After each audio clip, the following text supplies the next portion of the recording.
What's up, guys? This is Roger from PRW Chassis. This is my wife, Kristen. She's going to introduce our latest guest to episode 4. It's David Stremme. our good friend David Stremme. He came in, he talked about how, he didn't have tons of money growing up, had to do all he had to do to try to get where he had to be, and kept his hustle up and ended up making it to the Cup Series. So I think he's a great guest for the grind.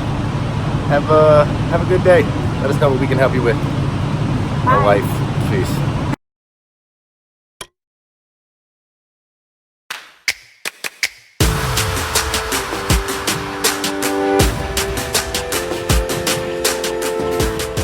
All right, so this is episode 4.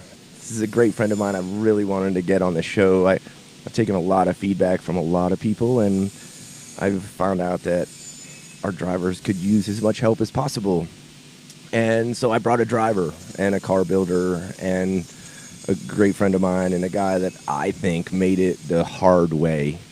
You guys come in here and all want to tell me how it takes $20 million to do the deal and how things need to be done. And I hate to tell you that he didn't have $50 million, and he figured out a way to eat enough garbage to make it to where he needed to be, right? So without further ado, my good friend, chassis builder, he's repping his shirt there, and you should check him out, David Stremme. Thanks for coming. Hey, thank you.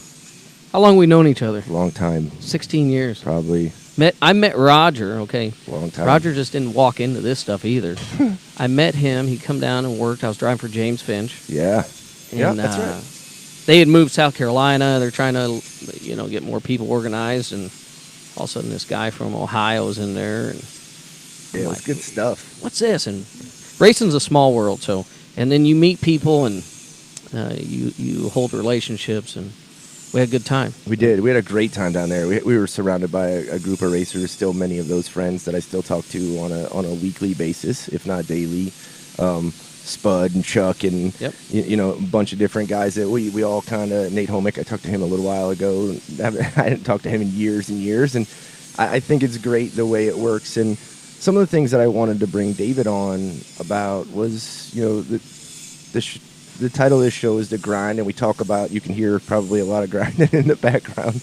But, and it's a Tuesday. Right. There's clips laying all over, and we're going at it as hard as we can, and I appreciate all the customers for that. But some of the reason I wanted to bring him on here was just to talk more about the work that he had to completely put in, the work that he still puts in today in his life, just like he did before when he drove a Cup car or a Nationwide car. I'd like him to, I have 4 or 5 questions that I'd like to answer to him, and then we'll let him rip it out if he's got anything that he wants to end with. We don't have all day. Yeah, I know. My number one thing that I get questioned about that I think you can give a lot of great feedback on, because you did it very, very well. I heard many people throughout your career talk about how well you gave feedback, and I'll never forget the first time that I heard you give feedback. Now, I have worked with some really, really great people, Casey Kane, Jamie Murray, many of your friends also, right? Yep. It's like you said, small world, Travis Quapple, whatever. And the interesting part was that David would key up the radio and drive a lap and tell you the entire time what was happening, never cracking the throttle any differently than he did when he wasn't talking to you. But it was one of the more profound things that it struck me as odd, and I thought that was very special that he could do that. And I think that was one of the things that propelled you forward in your career. How were you able to do it? Well, what were the things that you did that made it that special? A lot goes back to, I didn't come up with no money, so when you're racing, it's not like we could hire people to help and do things. So I've always kind of learned by the seat of my pants, and through whether it was trial and error or whatever. It's just like this dirt deal. I didn't grow up dirt racing. I got in a car, started messing around, and just kind of really did it for fun. And then now, as I start building cars, I said, hey, here's the feels I want. Here's the directions. And it's interesting of how people have concepts of things, but everything's theories. That's why they call doctors, they practice medicine, because it's all theories. Sure. It's the same with racing. So I knew as a driver I had to work hard. You've seen guys or girls, in cases. It's like, I use Jimmy Johnson, for example, or even Jeff Gordon. Kenny Schrader, I've worked with him here. He has one of our cars. But there's drivers that they don't know anything about what's in the car. They just have natural ability. Kyle Larson's a good example. Yep. They just jump in and go. You've seen it. Yep. So those guys are hard to beat, and I had to work harder on the chassis side. All right, what's my car need in 50 laps? What's it need throughout the whole race? I was very, very into my cars. Now, when you reach the upper level, people always go, hey, I look at my career and was it the best? No, but it wasn't bad because I got to race at the upper level for 12 years and meet a lot of people and Never and pay still a dollar. accomplish a lot of things. Yeah. Right. The thing is that when you get to the upper level, you have to have good people around you to where there was probably times I remember being at Ganassi's where if I would have had a manager per se or somebody that was in my interest of the political side working on the future of next year and so on, I'm more like, what do we got to win next week? What do we got to do to get better here the in 2 months? side of it. So that stuff kind of hurt at times. But and then another organization I was sitting at with a table of engineers, and we all agreed to disagree, and because I don't have a engineering degree or anything else, but I could tell you what common sense was going on. And anyways, that kind of come into play later where they said, hey, you're right. But it's very political. So you have to be careful and walk a line. And that's what's so hard when you watch a guy like Rusty Wallace. Okay, I got to drive for him in 08, probably one of the best guys I drove for, very technical, but also very business savvy too. Right. So Well, you at see that upper that in level. his success, right? Like, Oh, yeah. That's why he's successful and got So- car dealerships and whatever. We have young kids come in, dirt asphalt, dirt asphalt, whatever it is. Had a kid in a couple weeks ago. He's running both of them. And I said, hey, he's 14 years old, really good. I said, all right, what's your end goal here? I want to be NASCAR. I said, okay. But understand that not everybody makes it. In 01, when I was at a very crucial point in my career of either I was going to be able to go drive, beating the doors down, sleeping in a truck, going to ASA races, all kinds of stuff. I was very fortunate to get a break. Right. And it kind of come back when I had run asphalt before with Scott Hansen. He kind of gave me my break with Howie Leto. It's a multiple people. But I was at a point where in 01 I said, well, you know what, I'll just move south and go to work. Right. There is tons. I look at crew chiefs this day and age, okay? You take Rodney Childers, he raced. Right. Matt McCall, there's Right, pictures right here. of him around Yeah, here. right here, right. He run my late model car at Hickory. Right. Matt DeBenedetto just come off running Right. Bristol. Best, yeah. You look at, there's so many guys. Matt's a driver, but anyways. Sure. Crew chiefs, I feel, make also a race car driver. Chad Canals. Yep. You just look around. So they know the feel.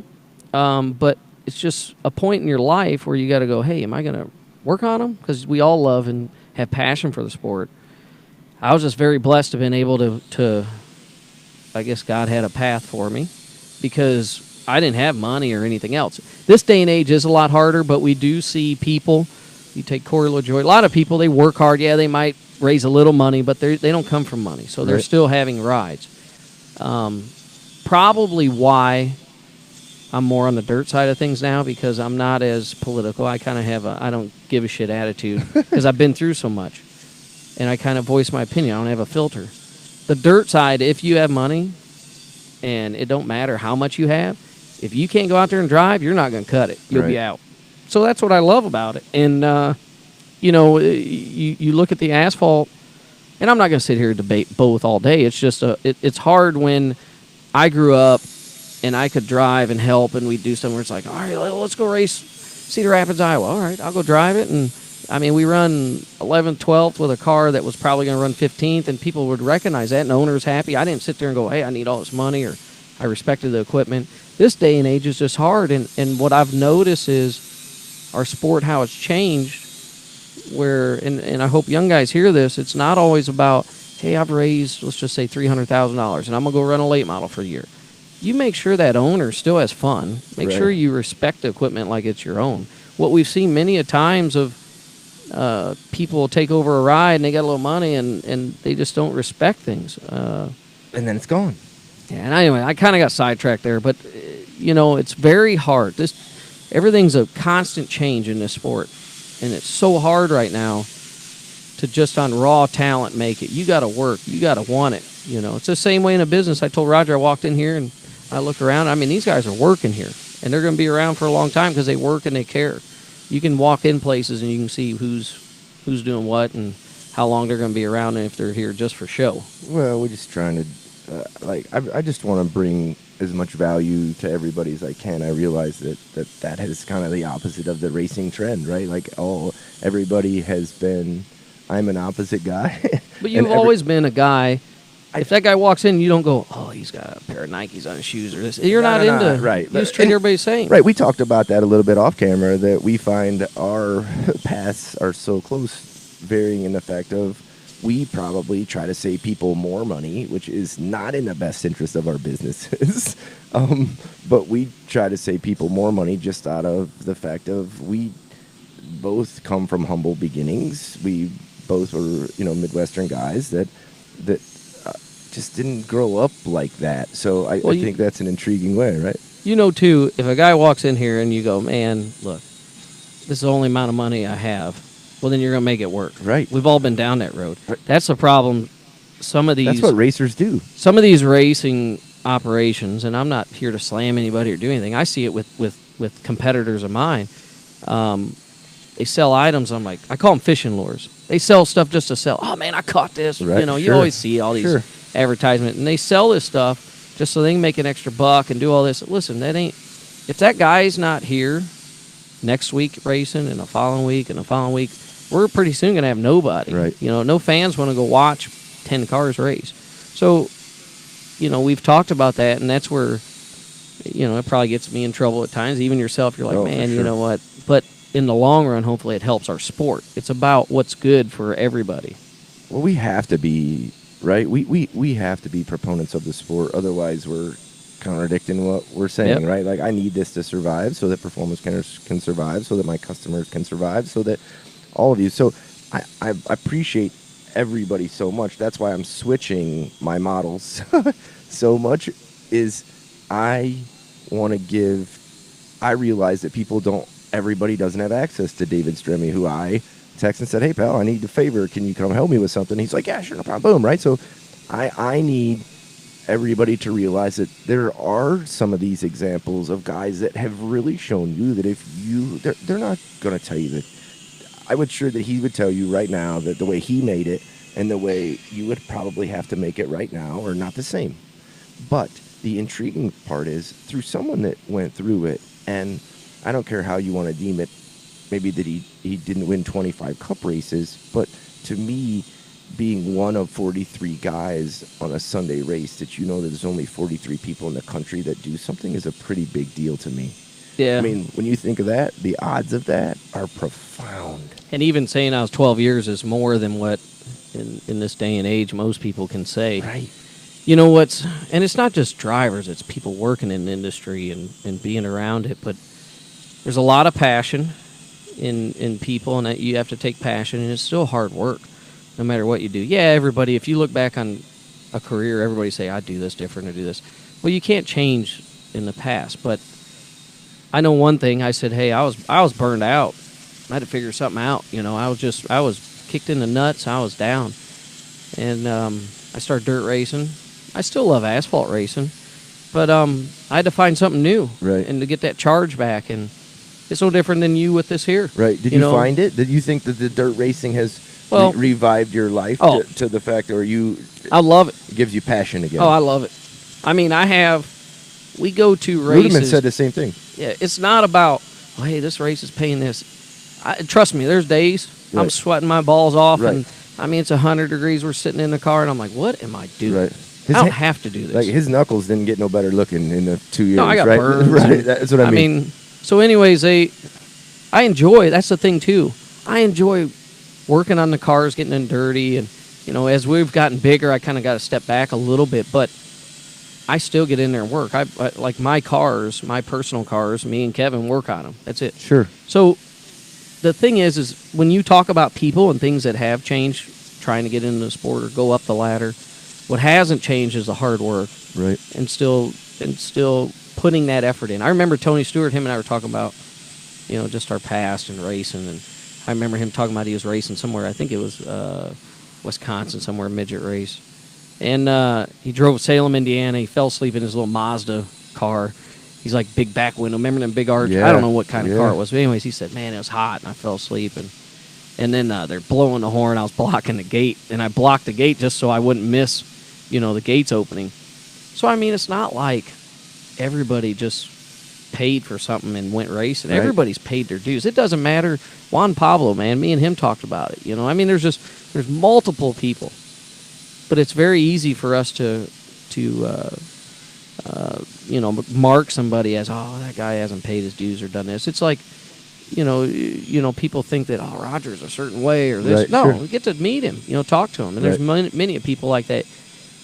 But it's definitely difficult. I just think people forgot how we got here. Like, I got here because I, at 18, decided that I was going to go World of Outlaw sprint car racing. And I was fortunate enough to get Frankie Kerr to take me World of Outlaw. We went all-star racing at that time, I think it was, for, I made $200 a week. I was gone 300 days from home. My dad told me after I made the deal, which I didn't even think about, I want you to understand this, I had less than $30 a day to live on the road. That was less than $10 a meal. I chewed pretty heavily at that time. Yeah, so you didn't eat much. Right. So, and we were young guys, and we had to get beer, so that was the deal. But I don't think people understand necessarily that sacrifice at that time. Now, I'm not saying that the sacrifice now should be that same, but I still believe if we look historically, there's always been some kind of sacrifice. Oh yeah, even something that when you tell your story, I think about Tyler Courtney, Sunshine they call him, runs USAC and drives for Clausen Marshall Racing. He was just a helper on the team. Right. Okay, there are still people. Okay, it doesn't matter if you're. What gets me is if a guy's not racing tonight, he don't go help a buddy, go help somebody. If you're helping, and that person. There's still people out there that see how bad you want it. They will reward you. For sure. It's like you talk about, with Frankie. People seen that, and they go, man, that guy, he's working. He's not into nuts. it about the money. Right. It actually got me my first crew chief job, probably earlier with Darren Pittman. Probably earlier than I was ready for it because people saw Frankie ride me like a bicycle for 9-10 months, Look what they're putting that kid through. Right, we worked like mad for $200, and they thought, well, hell, if he'll do that, then he'll do this, and then we got some wins, and then things just kind of went on from there. You have to pay your dues, right, in one way or the other, and it's not. I want people to know that it's not all financial. It's car washing. It's and it doesn't mean hey, you're going to come in here and build a control arm, no, for sure, or build a body on the car. It just means, hey, you got to put in some effort, whether it's clean the hauler, whatever it is. Right. You got to show effort. You got to work for it. Tell me, I think young people, this is something that I've been studying lately just to try to, I'm going down this path that I believe now that I have to get young drivers as much information as I can, right? As much intel. Mm-hmm. And you stump me a lot of times because you were kind of in opposition to the rule. Like when you first moved here, I don't think you had a place yet. You stayed at my house at the golf course, right? Yeah. Like for a few weeks, you got your apartment. You got how much you always, I thought, did a great job with it. And I'm not kissing your ass. I'm just telling you the truth. With you balanced the social with the business very well. Very, like probably better than any that I've seen. And I think that's what attributes to your 12-year career, right? Like at that to where you're not. You don't have you don't have to build race cars. I don't mean that as a bad way. You've built a brand over 25 years, right? Yeah. That's it. So how does you're not going to sell anything. You're not going to do anything if you don't talk to somebody, right? But talk about how the kids today. I don't think I think they don't use social enough. I mean, I think they could blast 100 people on social and try to get some money, right? Where you had to drive to every small place in Fort Wayne, Indiana. I just did it a different way, right? Yeah, right. But you see it with now. There's things that are a little easier. Okay, we'll use an example. Yeah, but we take them as easier. You got to tell them. Yeah, if you want to be known, it's like I do not. Okay, I could build my brand more. I could do more stuff if I was on social media. It's like doing this show. Sure. I'll probably tweet out. I haven't tweeted. I don't even know when. Sure. I don't care. Sure. Okay. But you made it. It is a nice way to contact people. So as a young driver, if you're doing things, all right, I follow guys. Sure. All right. hey, yeah, they're snapping a picture doing something, and they're washing their car, or they're out, beating a body out, whatever it is, okay? Just show people you're active. I think it's more of you can get your awareness out there. It's just like this show. You can put it on and put it out there, and people are going to watch. I don't watch a single minute of regular TV. I have DirecTV. I don't even watch it. I don't care.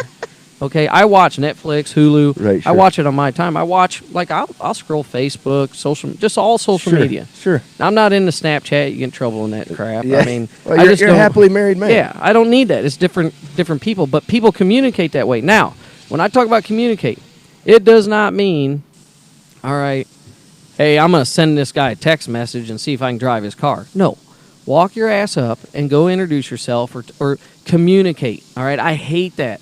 When I had the Cup team, people, I'll use an instance. We were trying to see if the engine shop was sending a motor yet. They're like, yeah, I got hold of them, and they said it's going to be an hour. Okay, hour goes by. I'm like, hey, where's the motor at? And they're like, oh, well, I'll get a hold of them again. I'm like, finally, what'd they say? No, they sent me a message. No, you get off the damn phone. You call them, because if we don't get this motor by the end of the day, we're in trouble on our schedule. Sure.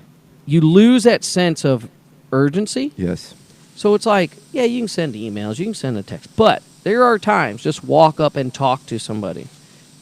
Speak out. I just believe as much as a businessman that you were even young in our lives, right? Like you presented your own things. You were a guy that even if we were getting rotors, we got rotors for free when we worked at Finch's, and they weren't that great. Yeah. They weren't that. And Stremme, free ain't always the greatest. Stremme would, even at that point, was like, it would be great. Running single master. Right. It would be great if I could see, but when I hit the brake, it shakes so bad that my eyeballs are about to pop out of my head, which intrigues me to the fact of how it's not always about squeezing the dollar as much as it is about if you had enough business savviness that I just think people don't know how to raise funds.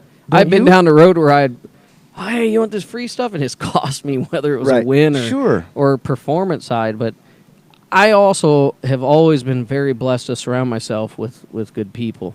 It doesn't matter if they're racing involved or not. It's just I've always been intrigued at how things work and just how people have made themselves. And the one thing I've learned, okay, and especially lost friend of mine, Nick Harrison. You know him too. Yep, very well. So when we all leave this earth, we can't take money or anything else, but you take one thing is what people think of you, what you've put out there. So it doesn't legacy. That's it. Legacy. It doesn't matter how many cup wins you have. It doesn't matter, it's a matter of how you've treated people. And, it's interesting I've got to meet a lot of people. Rusty was one. I got to drive for him, but before that I was like, man, that guy's kind of an asshole. That guy is phenomenal. Right. You perspective. Yeah, it was just different when I met him. But so, anyways, that's the thing of when you're at a local track or whatever you're at. If you're presenting yourself one way, you might not realize what you're doing, but just get out there and let people know how you are. And I think it's a great way through social media. I mean, it's something that people can see more of a person and who they are and true raw emotion. Right. It's like Kenny Wallace, good friend of mine. Yeah. Right, Kenny is super great guy. He's got his own brand, right? Like, I mean, that's what I think is amazing. There's a guy, in my opinion, that did his deal, created his own brand after, because I worked with him a few times. He drove for us at Michael's or whatever, created his own drive after, and, man, he's made a career out of doing what he absolutely loves. He loves it. And he doesn't change. Now, Kenny and I have very deep conversations at times. There's different Kennys, and he'll tell you. Sure. But and I probably have different personalities. Me just too. different. I think I do. Yeah. For sure. I mean, my wife will tell you I do. The thing is just get out there and show people. It's a lot easier. I remember working in the shop, and I'm sitting there on a landline because we didn't have cell phones. Right. And, like beating the doors down, just calling them, and just talking to people. And you can still do that, but I wish people would give value. That's my one thing. Like, my grandpa, right, small town guy, right, up in Ohio, and some big things that I thought he said to me at a young age was that every business deal that ends where both parties are happy is a good business deal because everybody feels like they got value. Yeah. And That's the thing I think that we've skewed the other direction in this racing deal for some reason, is that I want people to try to give each other as much value as they can. I think we're all trying to stymie each other, like, I know more than you, so they should pay me more because I want to show you that my brand is so much smarter than yours. And at the end of the day, right, it does exactly what we talked about before. It stops the feeder because the young kids now can't get the information, and we stop the growth of the sport because nobody's educating anybody. Yeah.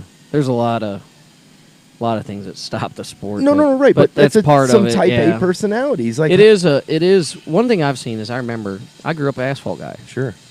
And I was like dirt, I enjoyed watching, but it was just, I was like, oh, them guys, listen, when you get to the upper level, it doesn't matter where they come from. There's good people everywhere. Right. Okay.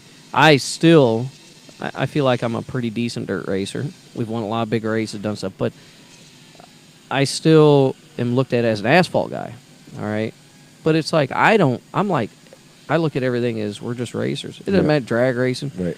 I mean, Selzy, his boys are running sprint cars. Here's a drag race guy, and he's hanging out at sprint car races doing. I'm like, hell yeah, even though them guys don't have starters, I still talk to them. Do you think that brings me to another point? How much of it, if I could, is lifestyle? Well, I think it's just what you're brought up around. Really, I look at different areas. Yeah, but see, like I wasn't brought up in racing, right? Like my family were. They were. But there was somebody that influenced you. Yes, one person. Me and Sam Hornish and Kyle Souter and Tully Esterline, the engineer at CNR, and we all grew up in a little tiny town together. Yep. We all raced go-karts together. We all did whatever, and we all kind of fed off of each other. We were a little band of gypsies that just kind of did our own thing, right? And that's what fed it. And I think that there's kids like that now still going. The difference is we were 12. We convinced one of the dads to take us every week. We all worked on our own stuff. You guys wanted it bad enough. Right. Like so, and we all helped each other. And that's it. That's the thing that I probably missed the most. I probably missed that. Well, you talk about, okay, I tell kids this. I have customers that are younger. They're racing with their dads and doing stuff. Those days you talk about with riding out with Frankie and Pittman or Paul McMahon. You would not change one thing about it. Not one. Because you learn so much and it's fun. And I still, I had no responsibility. No, you like beside that race car. I go, you know what? I enjoy. And you talk to Smoke short track racing, any of them. Schrader's probably the worst. Schrader definitely. We enjoy, I call windshield time. You drive a hauler, you drive next place, you drive all night, whatever you race, and you like it. Camaraderie afterwards. Yep. That is fun. It's not about sometimes winning a race. It's about just everything going on. And really, when you look at it at the end of the day, you're racing, you're like, I made that much money, or I'm doing all this work.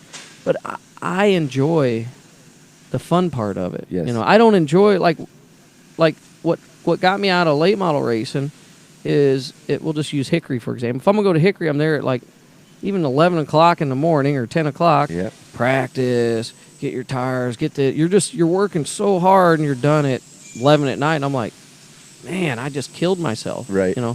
I enjoy, excuse me, you're just a third meeting shift Roger guy. Or whoever. I at enjoy going out. Yeah. I mean, you just meet. There's many people. I had a kid. Okay, he's a young kid, and I'll tell you, he ain't got no money. Sure. It's funny because when I go out and race, I run 3+ nights. More. We try to race quite a bit.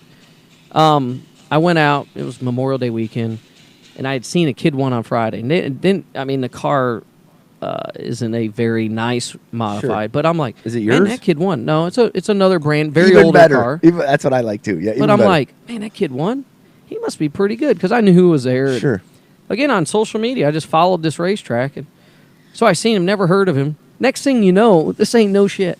We're at Lawrenceburg, Indiana, on like 4 days later, and this kid, this hauler just parks next to me. I'm like, hey, whatever. I don't care who parks around me. Right, we're paying attention, right? So we're unloaded. Next thing you know, they unload this car. I'm like, damn, that's that kid that won the other night. What's he doing down here, Family's cool. So I just watch him, and we get talking. And the next thing you know, we're racing, and he was struggling a little bit. Sure. But I talked to him, and he just had passion like no other, okay? You can tell they didn't have a lot of funding. They bought this car used. Somehow this kid won, beat cars that are probably twice the value, everything else. But he didn't look at it that way. Right. Well, anyways, the car's running hot, and I'm over there just trying to help him. They ain't even one of my customers, but I'm like, I'll help the kid out, you know. Sure. So I start talking to him. I follow him a lot on social media, okay? And I told him, I said, look, all right, you get to a point you're wanting a new car or whatever you're going to do, call me. I'll help you out. Yeah. Because it's just needed how things work out and how you just find people. There's still people out there, and there's still stuff that watch. Now, there's other kids that I've seen, dad's writing checks, doing all this and blah, blah. Different. And I'm like, listen, I don't care how much money they have. He ain't running one of my cars, Right. and I ain't helping him. Different game. Yeah. Now, and I love, you know, there's even another kid that him and his dad are racing, they're doing stuff, and you can't blame whether it's yourself or your friend or somebody that has a little money that's Right. racing. Don't blame them. Right. All right? But this kid, as he'd come over and he's like, hey, you know, my car's, I'm really loose. I have no drive off the corner. Okay, well, where's your stagger? Where's this? He couldn't tell me that. I said, do not, okay? Do not come back and talk to me unless you know what's in your car. I went over there, and his dad and grandpa and everybody, now they're like, man, he's so involved, and his racing's gotten better. Right. And it's cool, you know, to see that. understands. He's not footing the bill, but it don't matter. You know, it don't matter. Right. Still work and do things. And there's multiple things that we see, but you cherish moments. I get sidetracked. Go back to the point. I tell people, I think about racing with my dad or different people traveling down the road. I cherish them moments. Them are like invaluable, and that's what's cool. Right. I completely agree. I had to eat a lot of crow due to the fact of my son's quarter midget racing. As much as I hated it while we were doing it, as I look back now that he doesn't race and is a lacrosse guy, man, that motorhome time was the greatest time ever, right? Like in my World of Outlaw days, those were the greatest times ever. But I think the interesting part about it, why they were great times, was because of the people. And I don't know how we cross-collateralize that. We have to somehow, it seems like more, we're in a bubble here of NASCAR-type folks, and then there's a bubble outside. And what I think we have to do is try to figure out a way to merge that gap. And you seem to be doing it well with the grassroots campaign of, you know, you go to a lot of racetracks, you sold cars from Victory Lane, for gosh sakes, right? Like, you've done it a million different ways. If you have to go right now and say you're 16 or you've got to be younger than that now, 14. right? You're 14, you're 15. What does your focus become? Everybody's looking for the right answer, and I need people to explain there is no right answer. It's a set of circumstances. You could be a dirt racer. You could be an asphalt racer. You could be it don't matter. You could race wing cars. You could race modifieds. You gotta put together the work and the. Well, you have to look at, okay, it doesn't matter if it's baseball, football, whatever. If you have fun and you're enjoying it, then there's that. Whether it's the competitiveness part of it, whatever it is, camaraderie of people. When you look at racing, I mean, it's just at 14 or 16, you got no kids, idea. they have hell. You don't have no idea. Hell, I remember getting out of high school. I'm like, I don't know what the hell I'm doing. I think about when we were together. Just think about how young we were when we were at Phoenix. Thought we knew everything, right? Like, thought, oh gosh, we're winning races. We're winning races. We're kicking people's butt in the Xfinity deal, right? And then, but now as you look back on it, we didn't know nothing. Yeah.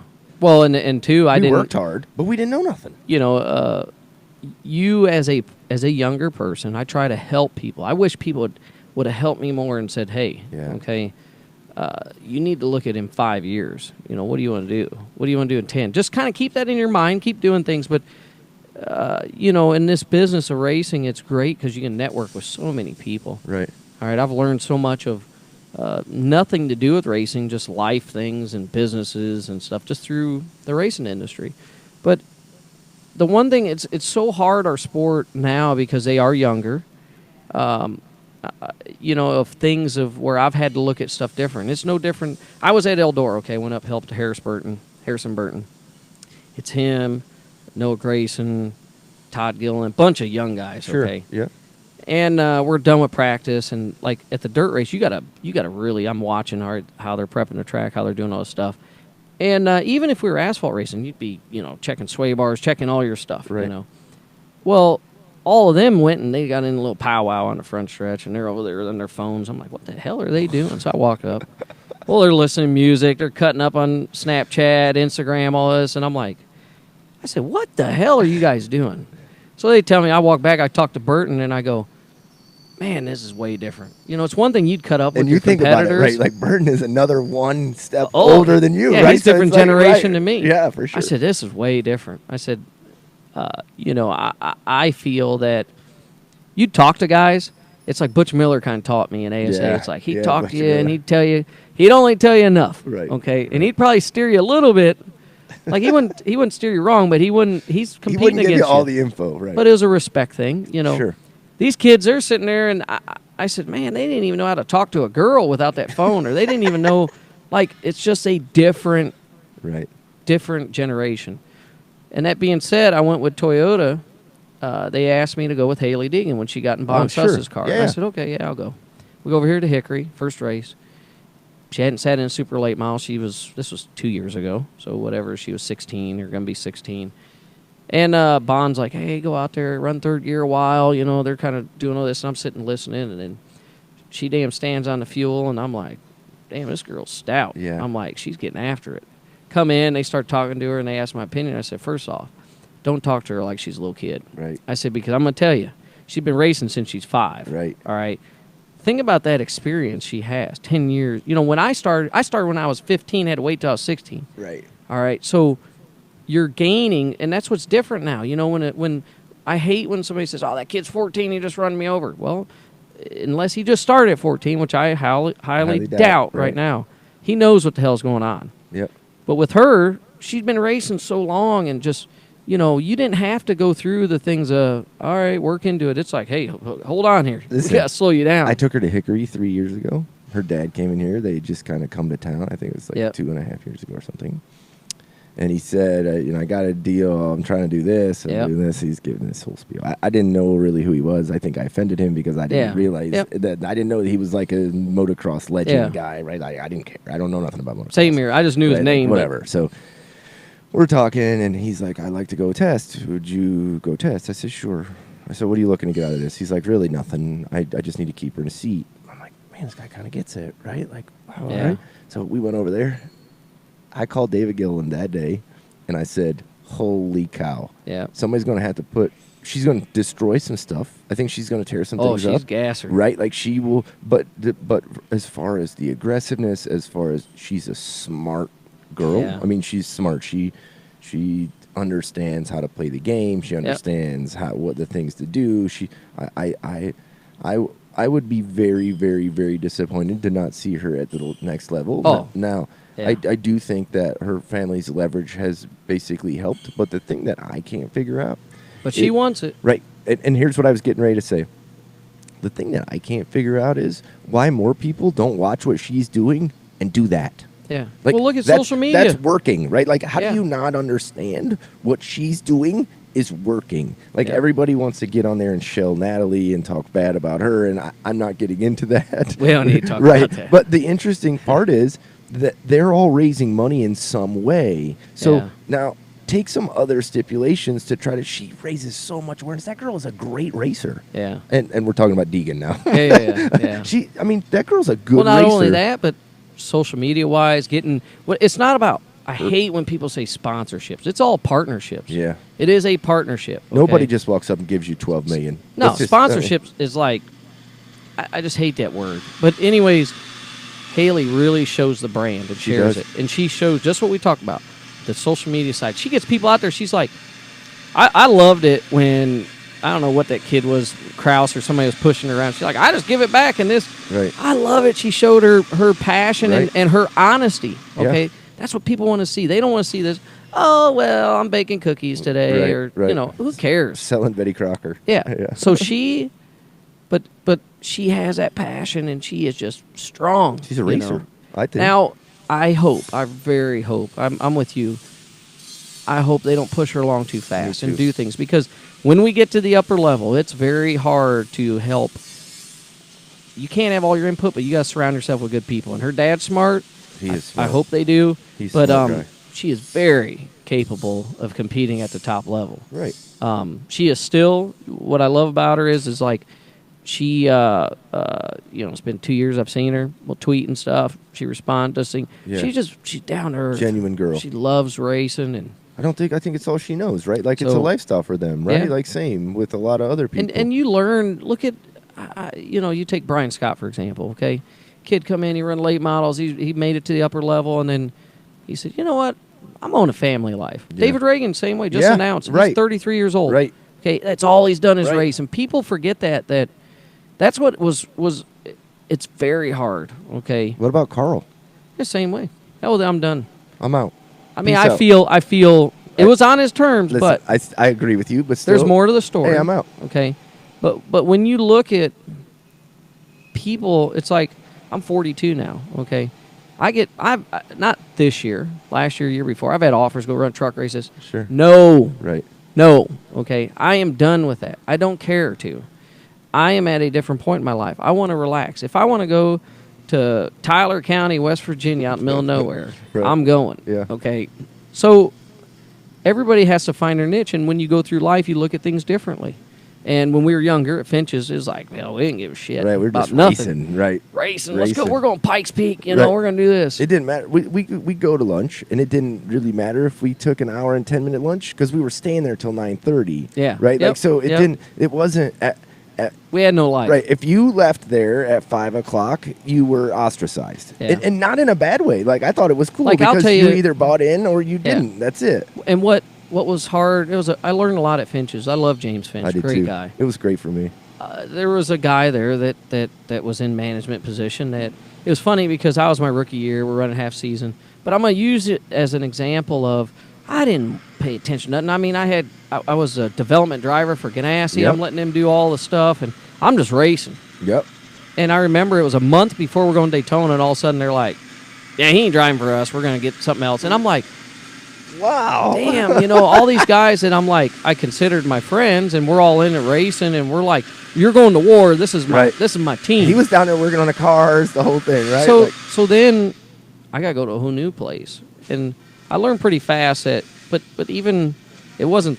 I'm not mad at them guys because they didn't have nothing to do with it. But Right. there's people make decisions, and then sometimes it just comes down to business. It's- That's just part of it. But the dollars and cents do get in the way. it's and it's just how it is, And another guy, I'm gonna use people. They don't ever see things. Okay, when people, it's funny. Like when you get out of this area, North Carolina, Charlotte area, Yeah. people see things different as racing. So if you're out in Indiana or wherever, they think, oh, NASCAR, Right. And it's just very different. There's a lot of behind the scenes, a lot of stuff that. Just because somebody puts out a press release, that don't mean that That's what happened. That's what happened. But anyways, it's interesting, and you have to work hard still, and you need to keep your eyes open. But at the short track level, when we're racing, whether it's late model stocks or whatever, Right. you can grab your buddy. You can still work hard all week and go race and win. Right. Okay, Matt McCall doesn't just say, hey, I'm done cup crew chiefing, and I'm going to go over here to Kenley, and I'm just going to jump in this car. He's working every night. Right. He's got his little boy now, which, I figure over time he'll probably. Start to ease him into something. Yeah, I mean, it's imagine. just, Sure, it's yeah. still the time you spend as one another. Right. And I just think if you're not in it, or if your family's not in it, that's one place that David and I are different. I mean, when we were young, David wrecked his mom to win a race, dude. Yeah. Like, I mean, like his whole family drove. His brother drives.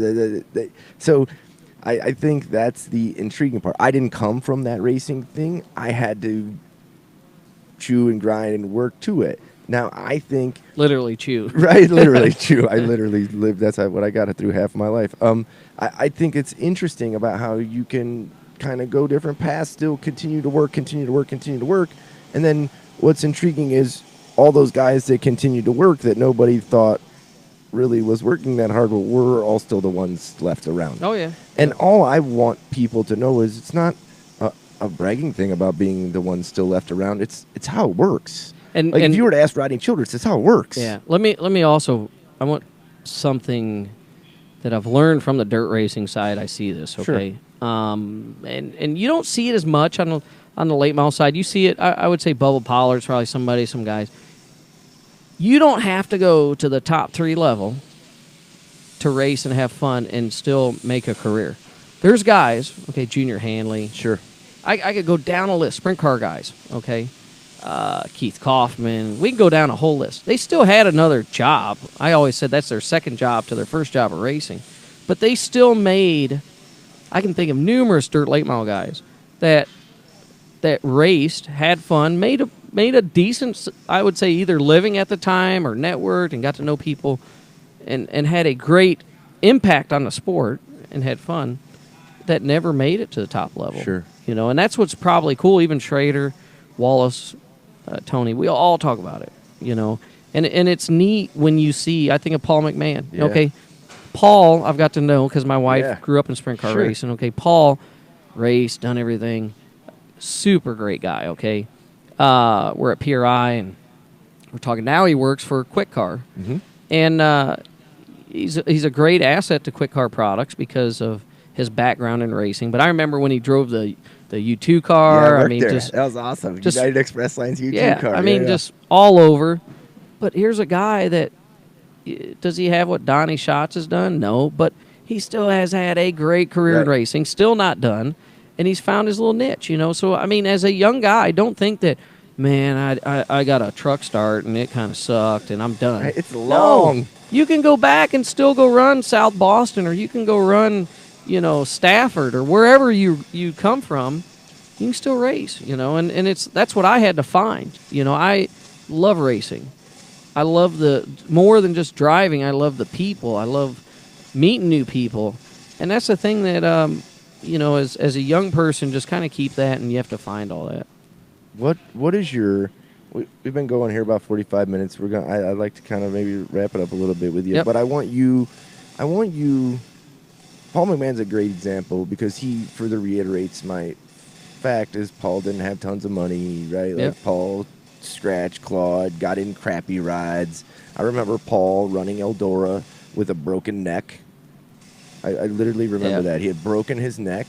He had to go make money. Right. He and Jan lived in a bounder, Yep. like a 1984 bounder. This is terrible, right? Like, Yeah. and this is what we did. He broke his neck, crashed the week before. We were going to Eldora, and I can't remember. Frankie Kerr, we had to tape his hands to the steering wheel one time. Yeah. And I think with Paul McMahon, I think we taped his head to the back, like stupid stuff, Yeah. right? Like Yeah. stuff Just they would get put me in you the car, we'll right, go. stuff they would put you in prison for now, right? Like, what would you say your last closing, if you could go back to yourself 15, 16, one piece of advice, what is it? One piece of advice. Watch who you trust. When that's coming through, that's a great piece of advice. I'm very trustworthy person, and I needed to watch more who I trusted. You gave too much. You Yep. gave too. Right. I'm too nice because I mean, you that's were what it worried comes down about to. the performance portion of it, not the business portion. I was just of too it. nice. This Right. is just bottom line. Just watch who you trust. People sell stuff to you. They'll tell you everything they want all day long. They'll spit you out and on to the next guy. It doesn't matter short track racer or not. I watch it. Builders, Sure. guys like, I just want to sell this guy a car. Right. We're gonna do this. No, it's not just about that. Right. But so I answered that. I want to ask you. Sure. Okay. Yeah. I feel it's funny at how I don't watch a lot of NASCAR stuff. Sure. Okay. Me I have a neither, lot of very friends much. in it. I don't want to know what happened. It is. Hey, it's racing. I did watch. I should say I watched Atlanta race was a great race to watch. Vegas was watched, but then I'm just busy. I got other things to do. Sure. Anyways, follow on social media and stuff. But to me, I feel, and I want your opinion because you're in a different kind of market. Mhm. I feel short track racing is very strong. It's gotten a lot stronger to where you might not see a guy run the same track every week, but you see, like I see people go, you know what? I'm gonna go up here for the weekend and race, or I'm gonna take the weekend off and I'll go out on a boat. But then they come back. But the people that actually treat guys, okay, promoters, officials, racers, everybody plays the game, and they go somewhere and have fun. It is strong, and it makes me feel good about the future of it. I think the economy's strong. Yeah. That's my biggest, my only fear about the entire deal is that I think the economy is so strong right now that if it wasn't good, I think we'd be in trouble. Right? Like, See, I feel statistically the numbers at like Hickory or the car store's doing a great job. Yeah. They're promoting quite a bit, but I think you're getting ready to see. Well, I don't think I know you're getting ready to see a bunch of Cup teams merge to this, which I think is going to stymie the growth. I think we'll get that boom instant pop growth, and then it will stop in your industry. Yes, in your side of because it. I think that they've realized that there's no meat on the bone left to do super late model races. For the simple reason you said 47 minutes ago off the thing, right? There was no money. Yeah. And I think that's what happens. Yeah. There's a lot of things. I mean, I can tell you this. I'm pretty blessed to where I can still go out, run my dirt car, and make money. Yeah. That's what it's all about. I mean, like... I think that's awesome. Not even just me. I know guys, like, look, okay, I have a customer. All right, people want to talk about, oh, you got to have money, this and that. Listen, he has a 28-foot enclosed trailer, all right? He has a pickup truck. He goes from Arizona to Iowa to Wisconsin, everywhere. He has a wife, and I like that part of it. Do you see that you think more people will be able to make a living in this or less? I think when it comes to my responsibility as not just take out competitor side, as a builder, and most people don't see this. Again, it goes to perception. Sure. They don't know me. They think, oh, he's a NASCAR guy. He's got NASCAR money and all this. Yeah. They think same thing about Schrader and Wallace. That's what pisses us off about this. We look out for what's best for the sport. Okay, I still look at, like, in our modifieds, are a 9 to 5 working man's job. Sure. Okay, we can't have a guy working in the shop every night of the week because pretty soon his wife's going to get pissed off, then he's out. Okay. The other thing is he can't spend tons and tons of money, so we have to contain cost. To me, guys that do it as a living, driving, and try to do it. Look, I don't mean you got to be hard on them, but look, you got to keep them guys in check because they're doing it for a little different reason. Right. But it's my responsibility to help contain cost. And when you look at, So at your cost, you're saying that the normal guy can get away with it more. We just have to be smarter about stuff. We have to go and say, hey, I'll give you an example. They had a little practice session the night before a larger race. And I'm like, what the hell are we doing having test sessions? This ain't asphalt. You got to realize that guy that's traveling 2 hours, okay, now dirt racing, you don't have to show up till 5 o'clock. But we don't need him traveling, staying in, whether it's a hotel or doing whatever, staying away from home longer. And the track's doing it to get a little money. I think that's the thing that I look at some of these places that are getting it.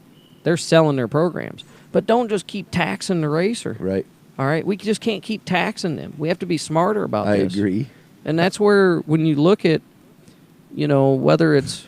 I completely agree. We just got to find ways out. And that's where I feel as an industry where, even in your business, I know the asphalt side, there are builders that I'm like, they don't get what they're doing is not just hurting them, but hurting the industry. Yeah. And that's what you got to try to do. So yeah. I think as a racer... It's one of the reasons why I don't sell parts anymore. Right? I mean, I keep a few parts. I shouldn't say that I don't sell parts. I keep the parts that fit on my cars. But other than that, there ain't no reason. There's 15 people that sell the same part within 5 miles of me. Yeah. And let's face it. Hell, if I want something, I can have it here tomorrow. Correct. What, number one is Amazon right now? Yeah, 54% of the total retail market space. Yeah. I don't even go, my shop's 15 minutes from Lowe's, and I go, the time I leave, hell, I tell my wife, just order that on Amazon and be here tomorrow. Right. I agree. Life's changed. Time is what's the most important, I think, for me. And you speak about time. What did I tell you? I can go start racing at 5 o'clock. Right. Or be there. But my point is as the passion, and I love racing, I feel when I'm done driving, it's not like I'm going to be done racing.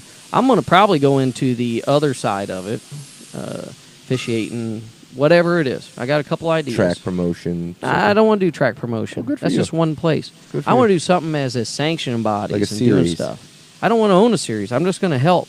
Oh, I got you. Like work for them? Yeah, I feel that I can I think that's do awesome. a lot more. I think that's awesome. We have to have the health there. So that's awesome. Roger, I thank you for coming on. No, or let me come on here. I want you to come on more. I'd like to get you on a couple round tables. I I got Rudiman wants to. I got him sucked into coming. I like to get 4 or 5 different people that have all kind of gone down the same path, and we sit in the shop, and I'll buy the beer, and we try to give some value to some of these young guys that don't get all the applications. You know, I didn't realize how fortunate I was to get in the Cup Garage as early as I did. You know what I mean? Huge. But I also give up 6 years of my life before it racing cars all over the country. Yeah. So it's different trade-offs, but I want people to be able to.